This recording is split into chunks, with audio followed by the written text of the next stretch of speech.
दोस्तों आज की वीडियो में मैं बताऊंगा कि क्या आपकी यदि सर्विस 10 साल से ज़्यादा की हो जाती है, 10 साल, 12 साल, 15 साल, तो क्या आप पेंशन का पूरा पैसा आप निकाल पाएंगे।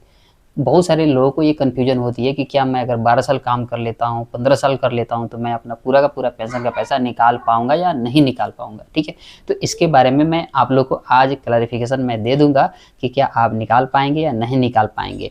तो देखिए, ईपीएफओ का रूल ये कहता है कि यदि कोई सब्सक्राइबर यानी आप एम्प्लॉई, अगर आपने 10 साल सर्विस कर लिया है, यानी 10 साल की कंट्रीब्यूशन आपकी पेंशन में जमा है, तो आप पूरा का पूरा पेंशन का पैसा आप नहीं निकाल पाएंगे। ठीक है, यानी अगर अच्छा, इसमें भी एक जो है ना लिमिट है, 10 साल ही नहीं, अगर आप 9.5 साल ही कर लेते हैं, 9 साल 6 महीना, उसके बाद में जो है आपका पैसा ब्लॉक हो जाता है और ये पैसा आपको रिटायरमेंट पे मंथली पेंशन के तौर पे मिलता है। यानी जब आप 58 साल के हो जाएंगे या फिर 50 साल के हो जाते हैं, उस समय से आपको जो है पेंशन मिलना शुरू हो जाता है। मैंने यहाँ पे दो चीज़ें बताई कि एक बार 58 साल पे पेंशन मिलेगा, एक 50 साल पे।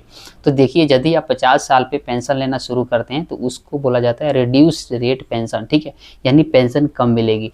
यदि आप 58 साल पे पेंशन लेते हैं मंथली, तो फिर आपका पेंशन अमाउंट बढ़ के मिलता है, ज़्यादा मिलता है। ठीक है, तो इसमें यही फ़र्क है। तो यहाँ पे 10 साल की ही नहीं, आपकी अगर 9.5 साल की ही सर्विस हो जाती है, 9 साल 6 महीना, उसके बाद आपका पैसा ईपीएफओ जो है ब्लॉक कर देता है और इसको ब्लॉक करके तब तक रखेगा जब तक आपकी एज 58 साल या मिनिमम कम से कम 50 साल नहीं हो जाए। उसके बाद में आप जो है फॉर्म भर करके आप मंथली पेंशन ले सकते हैं, यानी आप अपने बुढ़ापे में। अभी आप पेंशन का पैसा निकालने जाएंगे तो एक फॉर्म का यूज होता है, वो फॉर्म होता है 10C, और ये पैसे 10C अप्लाई करके पूरा का पूरा पैसे जो है अपना पेंशन का निकाल सकते हैं।